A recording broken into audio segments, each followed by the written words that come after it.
جنوب مغرب میں ایران جو ایک اسلامی ملک ہے، شمال مغرب میں افغانستان جو ایک اور اسلامی ملک ہے۔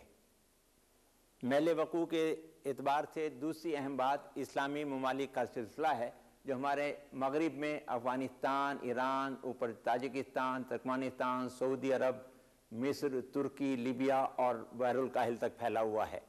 مشرق کی جانب یہ ممالک مسلسل تو نہیں لیکن الگ الگ واقع ہیں، بنگلہ دیش، ملیشیا، انڈونیشیا۔ اس طرح ہم دیکھتے ہیں کہ پاکستان اسلامی ملکوں کے تقریباً وسط میں واقع ہے جو سب کے سب آباد ممالک ہیں۔ میل وقوع کے لحاظ سے تیسری اہم بات پاکستان کا جنوبی ایشیا کے اس علاقے میں واقع ہونا ہے جہاں اقوام عالم کے راستے گزرتے ہیں۔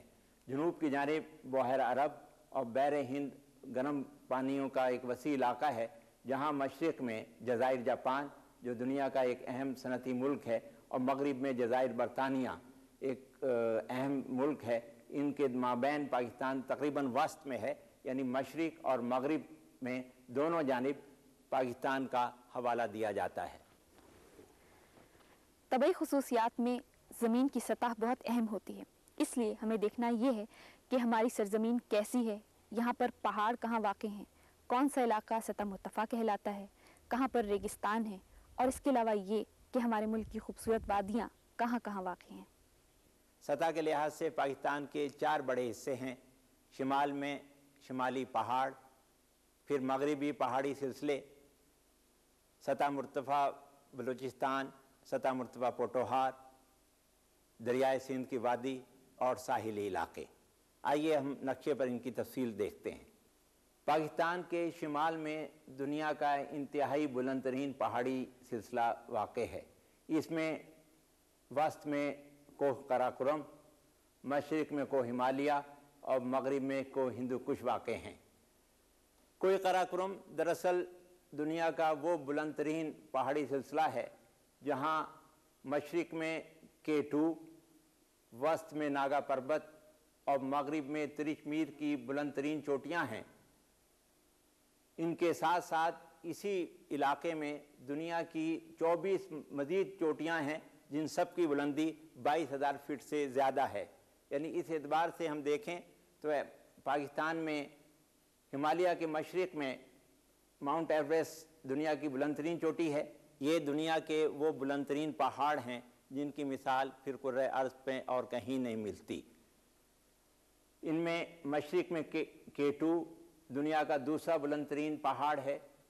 ناگا پربت اور ترچ میر تینوں پہاڑوں کے درمیان ہم دیکھتے ہیں کہ 24 پہاڑ ایسے ہیں، چوٹیاں سربہ فلک جن کی بلندی 22,000 فٹ سے زیادہ ہے۔ پورے کرۂ ارض پر صرف 2 پہاڑ اور ایسے ہیں اس علاقے سے باہر جن کی بلندی 22,000 فٹ سے زیادہ ہے۔ ان بلند پہاڑوں پر ہمیشہ برف پڑی رہتی ہے اور انہی کے وسط میں اس مقام پر دنیا کا بلند ترین اور ایک وسیع گلیشیئر موجود ہے جسے بالتورو کہا جاتا ہے۔ رقبے کے لحاظ سے یہ گلیشیئر 50 مربع میل کے علاقے میں پھیلا ہوا ہے۔ پاکستان کے مغرب میں ایک کم بلند پہاڑی سلسلہ ہے جو شمال میں کوہ سفید، مغرب میں کوہ سلیمان اور جنوب میں کوہ کرتھار کے نام سے پہچانا جاتا ہے۔ یہ بلندی کے اعتبار سے کم بلند پہاڑ ہیں۔ سطح کے لحاظ سے دوسرا بڑا علاقہ سطح مرتفع کا ہے۔ پاکستان کے مغرب میں ایک بہت وسیع علاقہ سطح مرتفع بلوچستان کا ہے جہاں ہزاروں مربع میل کے علاقے میں پہاڑیاں کم بلندی رکھتی ہیں اور سطح ہموار ہے۔ ایک چھوٹی سطح مرتفع پوٹوہار شمالی پہاڑوں کے دامن میں واقع ہے جس کے شمال کی جانب تو پہاڑیاں ہیں لیکن جنوب میں کوہستان نمک ہے جو مشرق میں دریائے جیلم سے لے کر مغرب میں دریائے سندھ بلکہ اس سے بھی پار تک واقع ہے۔ یہ پورا پہاڑ کوہستان نمک کے بڑا ذخیرہ رکھتا ہے۔ سطح کے لحاظ سے تیسرے نمبر پر اور آبادی کے لحاظ سے سب سے اہم علاقہ وادی سندھ کا ہے جہاں شمال میں بالائی وادی سندھ 5 دریاؤں کی بڑی وادی ہے، جس میں ستلج، راوی، چناب، جیلم اور سندھ 5 بڑے دریا ہیں جو مٹھن کوٹ کے مقام پر یکجا ہو جاتے ہیں، اور پھر زیریں وادی سندھ شروع ہو جاتی ہے جہاں دریا تنہ تنہا نیچے ڈیلٹا تک پہنچتا ہے اور دونوں علاقوں کو سیراب کرتا ہے۔ یہ کم بلند علاقے ہیں، یہاں میدان وسیع ہے اور کاشتکاری کے لائق ہے۔ اس میدان میں 3 جگہ پر صحرائی علاقے ہیں، جنوب میں تھر کا صحرا ہے، وسط میں چولستان کا صحرا ہے اور شمال کی جانب تھل کا صحرائی علاقہ ہے۔ سطح کے لحاظ سے ایک چوتھا حصہ ساحلی علاقے کا ہے، جہاں رن کچھ، ڈیلٹا کا علاقہ اور ساحل مکران واقع ہیں۔ یہ علاقہ کم بلندی کا ہے، لیکن ایک اور خصوصیت ہمیں یہ نظر آتی ہے کہ پاکستان کا یہ ساحل زیادہ کٹا پٹا نہیں بلکہ ہموار نوعیت کا ہے۔ سطح کے لحاظ سے ان 4 حصوں کی کچھ الگ الگ خصوصیات یہ ہیں۔ شمال میں جو پہاڑی علاقے ہیں وہ انتہائی بلند ہونے کے سبب سارا سال برف سے ڈھکے رہتے ہیں۔ یہاں اکثر و بیشتر موسم سرما میں برف باری ہوتی رہتی ہے۔ اس اعتبار سے یہاں دنیا کا ایک وسیع ترین گلیشیئر موجود ہے جسے ہم بالتورو گلیشیئر کے نام سے پہچانتے ہیں۔ مغربی پہاڑی سلسلہ کم بلند ہے اور یہاں بارش کم ہونے کے سبب نباتات کی کمی ہے اور یہ چھوٹی چھوٹی جھاڑیوں پر مشتمل ہیں۔ سطح مرتفع بلوچستان ایک وسیع علاقہ ہے جہاں پتھریلی چٹانوں کے مابین معدنیات موجود ہیں۔ وادی سندھ جو میدان پر مشتمل ہے، شمال میں زیادہ وسیع ہے، درمیان میں اور نیچے جنوب کی جانب تنگ ہو گئی ہے، لیکن یہاں دریاؤں نے وہ گزرگاہیں بنائی ہیں جن سے یہاں کی زمین بہت کاشت کے لیے بہت ہی موزوں اور زرخیز ہے۔ ساحلی علاقہ کم کٹا پٹا ہے، لیکن اس کے ساتھ بھی سمندری مچھلی ہمارے لیے ایک نعمت ہے۔ اگر ہم اپنے طبعی حالات کا جائزہ لیں تو ہم دیکھیں گے کہ پاکستان کے طبعی حالات یکساں نہیں، یعنی گرمیوں میں شدید گرمی اور سردیوں میں شدید سردی۔ اس کی وجہ ساحلی علاقے کی کمی ہے۔ ہمارا ساحلی علاقہ محض 700 کلومیٹر پر مشتمل ہے۔ اب اس علاقے تک تو موسم میں یکسانیت ہے، لیکن جہاں سے یہ علاقہ قریب نہیں وہاں موسم میں یکسانیت نہیں۔ مثلاً بلوچستان کے طویل علاقے، صوبہ سرحد اور شمالی علاقوں کے ساتھ ساتھ ساحلی علاقہ نہ ہونے کی وجہ سے گرمیوں میں شدید گرمی پڑتی ہے اور سردیوں میں شدید سردی پڑتی ہے۔ کسی ملک کی وسعت اور سطح وہاں کی آب و ہوا کو متاثر کرتے ہیں۔ آب و ہوا میں سب سے اہم بات درجہ حرارت ہے، اور درجہ حرارت ہم جانتے ہیں کہ موسم کے حوالے سے 2 نمایاں مقام رکھتا ہے، یعنی گرمیوں کا درجہ حرارت جسے ہم زیادہ سے زیادہ درجہ حرارت کہتے ہیں، اور سردیوں کا درجہ حرارت جسے ہم کم سے کم درجہ حرارت کہتے ہیں۔ گرمیوں کا درجہ حرارت ماہ جون کا لیا جاتا ہے اور سردیوں کا درجہ حرارت ماہ جنوری کا لیا جاتا ہے۔ گرمیوں میں پاکستان میں جو درجہ حرارت کی کیفیت ہے وہ یوں کہ جون کے مہینے میں اوسطاً درجہ حرارت جنوبی علاقوں میں 30 درجے سینٹی گریڈ، اس سے اوپر 35 درجے سینٹی گریڈ، جبکہ وسط میں 40 درجے سینٹی گریڈ ہو جاتا ہے۔ یعنی اوسطاً جون کے مہینے میں پاکستان کے یہ علاقے انتہائی گرم علاقے ہیں۔ پھر شمال کی جانب بڑھتے ہوئے درجہ حرارت کم ہونے لگتا ہے، شمال میں 30 اور اوپر پہاڑی علاقوں میں جا کر یہ 25 سینٹی گریڈ رہ جاتا ہے۔ اس کے برخلاف موسم سرما میں کیفیت اس سے الٹ ہوتی ہے، جنوب کی جانب درجہ حرارت 15 سینٹی گریڈ تک رہتا ہے، اس سے شمالی علاقوں میں یہ مزید کم ہو جاتا ہے اور درجہ حرارت 10 یہ وسطی علاقوں میں یہاں تک پہنچ جاتا ہے، پہاڑی علاقے تک، جبکہ پہاڑی علاقے میں درجہ حرارت جو ہے وہ 5 ڈگری سینٹی گریڈ رہتا ہے۔ اس اعتبار سے ہم دیکھیں کہ پاکستان کا درجہ حرارت انتہائی سخت قسم کا ہے، یعنی گرمیوں میں زیادہ گرمی ہوتی ہے اور سردیوں میں زیادہ سردی۔ سرد علاقوں میں ایک اور چیز دیکھنے میں آتی ہے کہ جنوری اور فروری کے 2 مہینوں میں ہمارے 2 علاقے ایسے ہیں، ایک مغرب کی جانب کوئٹہ اور اس سے ملحقہ علاقے، جہاں اکثر و بیشتر جنوری کے مہینے میں درجہ حرارت نقطہ انجماد سے نیچے رہتا ہے۔ ایک شمالی علاقہ جات سکردو کے علاقے میں ہم دیکھتے ہیں اور گلگت کے علاقے میں کہ یہاں بھی جنوری کے مہینے میں درجہ حرارت نقطہ انجماد سے نیچے رہتا ہے۔ اس اعتبار سے پاکستان کے یہ 2 علاقے انتہائی سرد علاقے ہیں۔ درجہ حرارت دنیا میں ہواؤں کے نظام کو متاثر کرتا ہے۔ اس اعتبار سے پاکستان جہاں گرمی کے موسم میں انتہائی گرمی پڑتی ہے اور درجہ حرارت زیادہ ہو جاتا ہے، وہاں دنیا کے ہوائی نظام متاثر ہوتا ہے اور مانسون ہوائیں چلنے لگتی ہیں جو ہمارے علاقے میں بارش کا سبب بنتی ہیں۔ اسی اعتبار سے موسم سرما میں جب موسم سرد ہوتا ہے تو مغرب کی جانب سے سائیکلون اٹھتے ہیں جو ہمارے ملک تک پہنچ کر بارش کا سبب بنتے ہیں۔ اس اعتبار سے پاکستان میں دونوں موسموں میں بارش ہوتی ہے، موسم گرما میں بھی اور موسم سرما میں بھی۔ پاکستان کے مختلف علاقوں میں بارش کی سالانہ اوسط کچھ اس طرح سے ہے۔ جنوب میں ایک وسیع علاقہ ہے جہاں نسبتاً کم بارش ہوتی ہے۔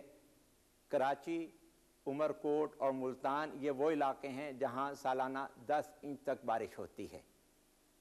پاکستان کے وسط میں وہ علاقہ ہے جہاں 20 انچ تک بارش ہوتی ہے۔ یہاں مغرب میں جوب اور شمال مغرب میں پارا چنار، وسطی شہر سرگودا اور مشرق میں لاہور، یہ وہ تمام علاقہ ہے جہاں سال میں 20 انچ تک کل بارش ہو جاتی ہے۔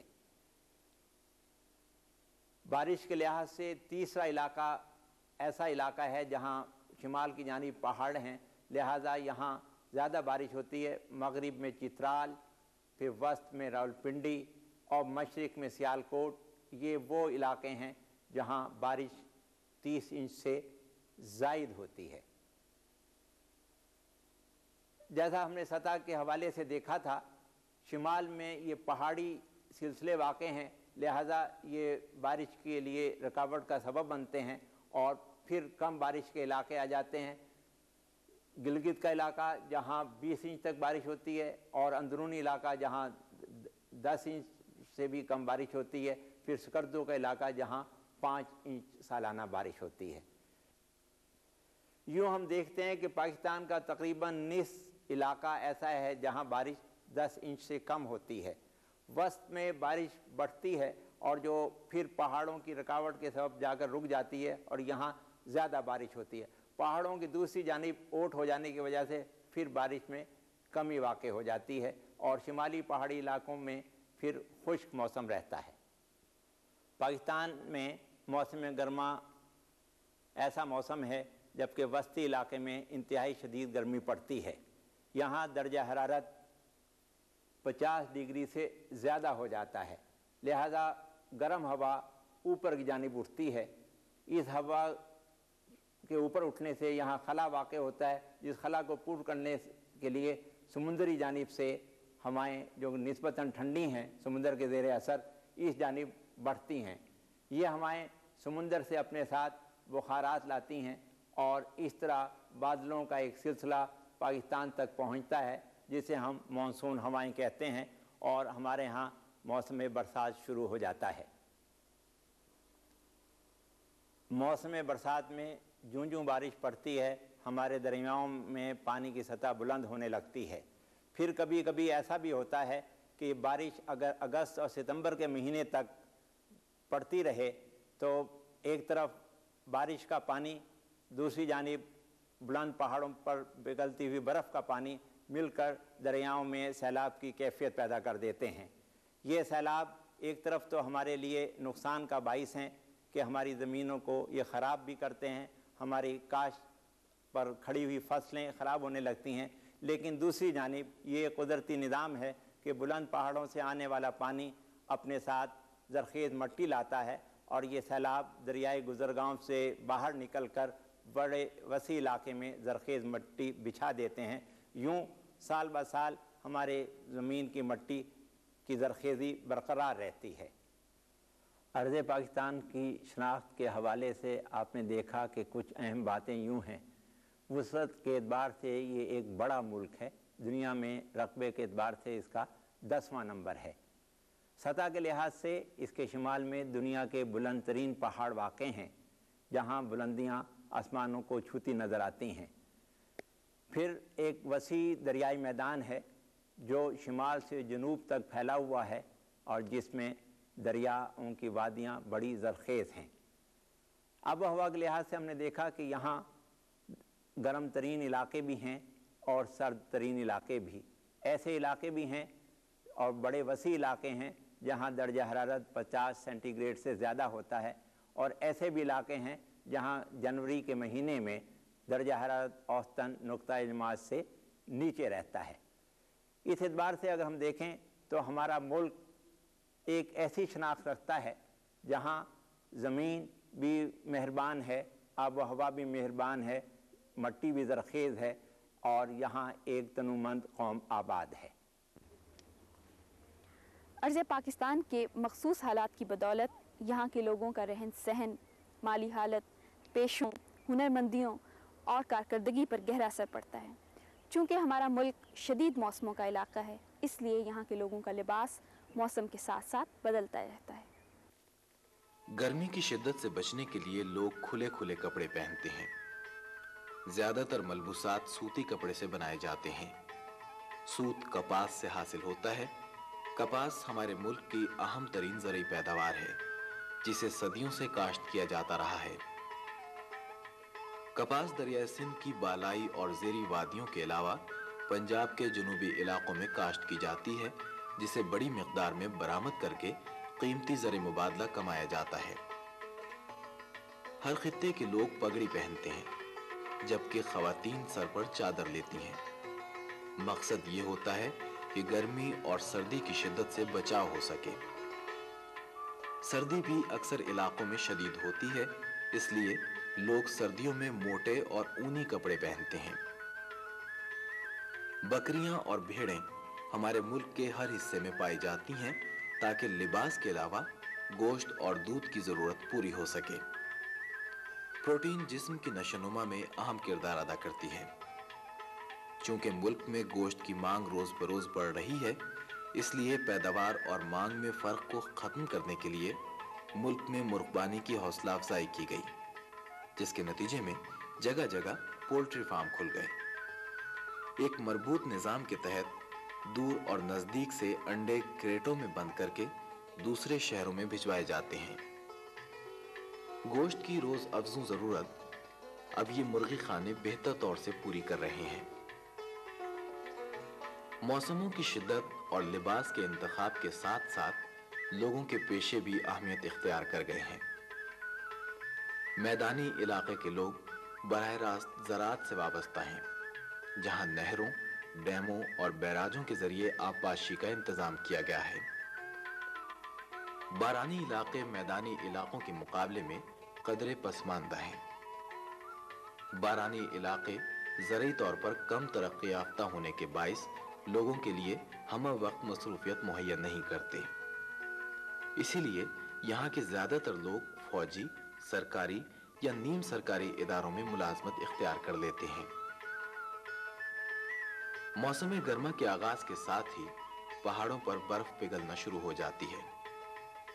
شمالی علاقوں میں زندگی کی گہما گہمی واپس آ جاتی ہے۔ ندی، نالے اور دریا پانی سے بھر جاتے ہیں، جو میدانی علاقوں کی زمینوں کے لیے آب حیات بن جاتا ہے۔ فصلوں کی بیجائی، کٹائی اور آبپاشی جیسی مصروفیات موسموں کی محتاج ہیں۔ بلوچستان کے میدانی علاقے سخت گرم ہونے کے باعث پانی کو زیادہ دیر تک ذخیرہ کرنے کے قابل نہیں، اس لیے یہاں زمین دوز نالیوں کے ذریعے آبپاشی کا رواج ہے، جسے کاریز کہا جاتا ہے۔ البتہ اب کہیں کہیں حکومت ٹیوب ویل نصب کرنے کا انتظام بھی کر رہی ہے۔ بلوچستان کے کم زرخیز میدانی اور پہاڑی علاقوں میں جانور اور بھیڑ بکریاں پالنے کا دستور عام ہے۔